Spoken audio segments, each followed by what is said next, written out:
आज समांतर श्रेणी के बारे में पढ़ेंगे। इसके पहले वाले क्लास में हम लोग द्विघात समीकरण के बारे में पढ़े थे। आज के क्लास में क्या पढ़ेंगे? समांतर श्रेणी। समांतर श्रेणी पढ़ने से पहले हम लोग कुछ बेसिक जानकारी अनुक्रम के बारे में जानेंगे। अनुक्रम क्या है? संख्याओं का समूह जो किसी निश्चित क्रम में लिखा हो उसे अनुक्रम कहेंगे। जैसे 1, 3, 5, 7, 9, यानी कि ये जो संख्या लिखा गया ये कुछ नियम के अनुसार से लिखे गए। जैसे कि दोनों सबका डिफरेंस अगर ये हम लोग निकालेंगे तो सबका डिफरेंस कितना आ रहा है? 2 आ रहा है। तो निश्चित क्रम में हुआ। फिर उसके नीचे आइए, श्रेणी क्या है? श्रेणी या श्रेणी अनुक्रम के पदों का बीजीय संयोजन ही श्रेणी कहलाता है। बीजीय संयोजन का मतलब हुआ जोड़ या घटाव के द्वारा लिखना ही। अब आते हैं समांतर श्रेणी। समांतर श्रेणी जिसको हम लोग अर्थमेटिक प्रोग्रेशन यानी एपी भी बोलते हैं।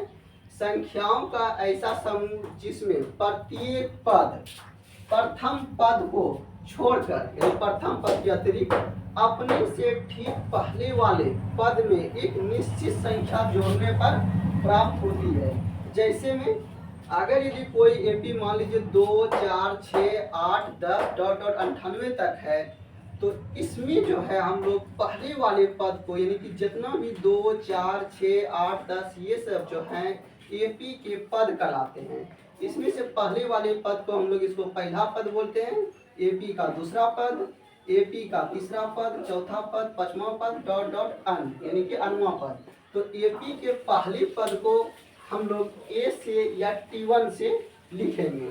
एपी के दूसरे पद को T2 कहेंगे या तो A2 कहेंगे। इसी तरह एपी के अनमों पद यानी अंतिम पद को Tn बोलेंगे या तो An कहेंगे। अब आते हैं समांतर श्रेणी। लिख दिया नीचे, समांतर श्रेणी के पदों को T या A से सूचित किया जाता है। उसके बाद हम लोग जानेंगे सार्व अंतर क्या है। सार्व अंतर का अर्थ हुआ सभी में जो अंतर है यानी सभी में जो समान अंतर रहे उसी को सार्व अंतर कहेंगे। जैसे मान लेते ये कोई एपी है तो एपी में ये पहला पद, दूसरा पद, तीसरा पद, चौथा पद, पांचवा पद डॉट डॉट यानी अनवा पद। तो लिखे हैं समांतर श्रेणी के दो लगातार पदों का अंतर ही पदांतर या सार्व अंतर कहलाता है, जिसे डी से हम लोग सूचित करेंगे। तो सार्व अंतर कैसे निकालेंगे? कोई दो लगातार पद ले लेंगे एपी के और उसको घटा देंगे। जैसे डी बराबर T2 माइनस T1 या T4 माइनस T3 या T3 माइनस T1 यानी एपी की कोई दो लगातार पद लेंगे और उसे घटा देंगे तो क्या निकलेगा? डिफरेंस। उसका डिफरेंस ही सार्व अंतर कहलाता है, जिससे हम लोग जाने। यहाँ पर सार्व अंतर हमेशा बराबर होगा। एपी का यही पहचान है कि सभी जगह सार्व अंतर हमेशा बराबर होगा। यहाँ पर सार्व अंतर कितने का निकाल कर? 4 में 2 घटाएंगे तो 2 का, 6 में 4 घटाएंगे तो 2 का। यहाँ पर सार्व अंतर कितना है? 2 है।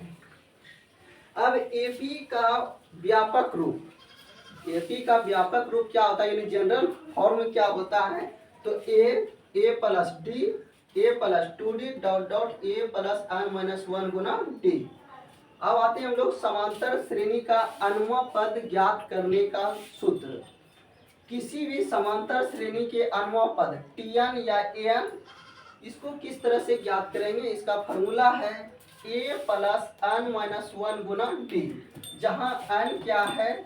जो पद ज्ञात करना, मान लीजिए कोई एपी है, एपी का अगर चौथा पद ज्ञात करना है तो यहाँ पर an का मान यानी n का मान 4 हो जाएगा। एपी का अगर 10वां पद ज्ञात करना है तो n का मान 10 हो जाएगा।